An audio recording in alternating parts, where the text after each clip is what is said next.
Myself, S.A. Taral, Commerce Department, GKG College, Kolhapur. We are going to start the second topic, amalgamation of partnership firm. Amalgamation means the combination or merging of two or more companies and formation of new company. It is called as amalgamation. For example, A and B are the two different companies combined together and C is formed. It is called as amalgamation. There are various intentions behind the amalgamation of companies. For example, economies of large scale production, avoiding the cutthroat competition, increasing the efficiency and expansion of the business. Amalgamation is done under the accounting standard 14. Amalgamation म्हणजे जेव्हा दोन किंवा दोनपेक्षा अधिक कंपन्यांचं एकत्रीकरण करून नवीन company स्थापन केली जाते त्याला अमलगमेशन असं म्हटलं जातं. फॉर एक्झाम्पल, ए आणि बी या दोन वेगवेगळ्या कंपन्या असतील आणि त्यांचं एकत्रीकरण करून सी ही नवीन कंपनी स्थापन केली असेल तर त्याला अमलगमेटिंग फर्म किंवा अमलगमेशन असं म्हटलं जातं. मग अमलगमेशन करत असताना काही अकाउंटिंग रूल्स फॉलो करावे लागतात किंवा काही स्टेप्स कंटिन्यू करावे लागतात. त्याच्यामध्ये सुरुवातीला आपल्याला 3 अकाउंट ओपन करावे लागतात. एक रिव्हॅल्युएशन अकाउंट किंवा ज्याला profit and loss adjustment account असं म्हणतात. सेकंड पार्टनर्स कॅपिटल अकाउंट आणि third new balance sheet.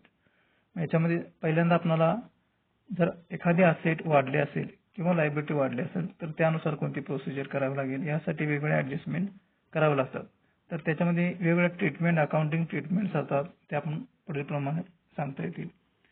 To revalue the assets and liability as agreed value by the amalgamating firms. Goodwill account is raised in the books of accounts by debiting the goodwill account and crediting the capital account of the particular partner of their old profit sharing ratio. Third one is the assets and liabilities of the old firms are transferred to the new firm at their new agreed value or book values. And fourth, the final balances on the capital account of all the partners are transferred to the new firm and they become the partners of the new firm. अशा पद्धतीने आपल्याला त्या वेगवेगळ्या procedure दाखवता येतात. म्हणजे ज्या वेळेला आपण एखादं दोन्ही पार्टनरशिप फर्मचे एकत्रीकरण करतो त्यावेळेला त्या फर्मचे जे काही असेट्स असणार आहे किंवा ज्या लायबिलिटी असणार आहेत त्याच्यामध्ये किमतीमध्ये काही वेळा वाढ होऊ शकते किंवा काही वेळा कमी होऊ शकते. त्यानुसार आपल्याला जो काही प्रॉफिट आहे किंवा जो काही लॉस होणार आहे तो प्रॉफिट किंवा लॉस हा त्या पर्टिक्युलर अकाउंटला ट्रान्सफर करावा लागतो. किंवा काही असेट्स वाढले असतील किंवा काही कमी असतील तर त्यानुसार त्याचा इफेक्ट दाखवणं गरजेचं असतं आणि त्याकरता काही जनरल एंट्री आपल्याला पास कराव्या लागतात. त्याच्यामध्ये जे महत्त्वाचे आहे त्या पुढील प्रमाणे, जर एखादे असेट वाढले असेल किंवा एखादी लायबिलिटी कमी झाली असेल तर त्यासाठी if the appreciation in the value of assets and reduction in the value of liabilities, तर अशा वेळेला आपल्याला assets account debit, liability account debit to profit and loss adjustment account अशा पद्धतीने एंट्री करावी लागते. त्याच्यानंतर आहे entry for the depreciation in the value of assets and increase in the value of liability. जर एखाद्या असेटचे डेप्रिसिएट झालं असेल किंवा एखादी लायबिलिटी वाढली असेल तर त्यासाठी आपल्याला profit and loss adjustment account debit to asset account to liabilities account ही एंट्री करावी लागते. त्याच्यानंतर entry for distribution of profit on profit and loss adjustment account, तर त्यासाठी profit loss adjustment account debit to partners capital account अशा पद्धतीनं journal entry करावी लागते. त्याच्यानंतर जर एखाद्या असेट एखाद्या पार्टनरनी टेक ओव्हर केली असेल, म्हणजे if any assets is taken over by the particular partner, तर अशा वेळेला ती जी असेट परचेस केलेली आहे किंवा टेक ओव्हर केलेली आहे ती ज्या किमतीला केलेली आहे त्या ओरिजिनल किमतीपेक्षा कमी किमतीने घेतलेली आहे का अधिक किमतीने घेतलेली आहे त्यानुसार तो प्रॉफिट किंवा लॉस ॲडजस्ट करावा लागतो. For example, furniture of ₹1000 is taken over bye partner A for ₹800. आता याच्यामध्ये फर्निचर जे ₹1000 आहे ते ए या पार्टनरनी ₹800 टेक ओव्हर केलेलं आहे किंवा परचेस केलेलं आहे. तर यामध्ये ₹200चा जो काही अमाऊंट आहे तो इथं लॉस आहे. मग त्यासाठी आपल्याला जनरल एंट्री करता येईल की A's capital account debit, profit and loss adjustment account debit to furniture account. याच्यामध्ये A's capital account 800 rupees, profit and loss adjustment account 200 rupees आणि फर्निचर अकाउंट 1000 रुपीज अशा पद्धतीने त्याची आपल्याला जर्नल एंट्री दाखवता येईल।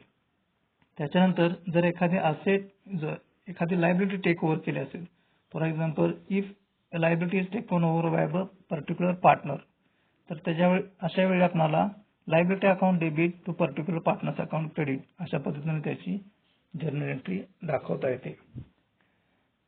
त्याच्यानंतर जो काही अनडिस्ट्रीब्युटेड प्रॉफिट और loss items in the balance sheet, ज्याला आपण जनरल रिझर्व्ह किंवा रिझर्व्ह फंड असं म्हणतो, तर तो जनरल रिझर्व्ह किंवा रिझर्व्ह फंडचा जो काही बॅलन्स आहे तो बॅलन्स हा पार्टनर्सना त्यांच्या ओल्ड प्रॉफिट शेअरिंग रेशोनुसार कॅपिटल अकाउंटला दाखवावा लागतो। त्याच्यानंतर ट्रान्सफर ऑफ कॅपिटल्स, ज्यावेळेला आपण एक asset profit and loss adjustment account close केल्यानंतर त्याच्यावरती जो काही प्रॉफिट असेल किंवा जो काही लॉस असेल तो आपल्याला त्या पार्टनर्सना त्यांच्या प्रॉफिट लॉस रेशोनुसार ट्रान्सफर करावा लागतो। अशा पद्धतीने आपल्याला वेगवेगळ्या अकाउंटिंग प्रोसिजरच्या द्वारे अमलगमेशन ही जी काही मेथड्स आहेत ती कंप्लीट करता येतं। याच्यामध्ये सुरुवातीला आपल्याला काय करावं लागतं, तर profit and loss adjustment account तयार करावा लागतो, पार्टनर्स कॅपिटल अकाउंट आणि न्यू बॅलन्स शीट। मग profit and loss adjustment account किंवा जो रिव्हॅल्युएशन अकाउंट आहे तो क्लोज केल्यानंतर त्याच्यामध्ये जो काही प्रॉफिट असेल किंवा जो काही लॉस असेल तो लॉस आपल्याला पार्टनर्स कॅपिटल अकाउंटला त्यांच्या रेशोनुसार डिवाइड करावा लागतो आणि त्याच्यानंतर जो पार्टनर्स कॅपिटल अकाउंट क्लोज करावं लागतं।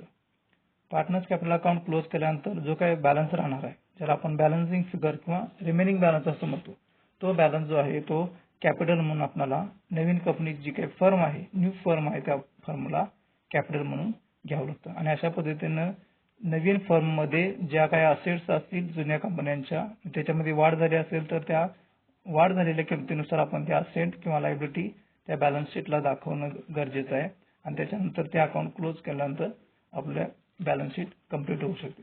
अशा पद्धतीने ही अमलगमेशन करण्याची प्रोसेस आहे। थँक्यू।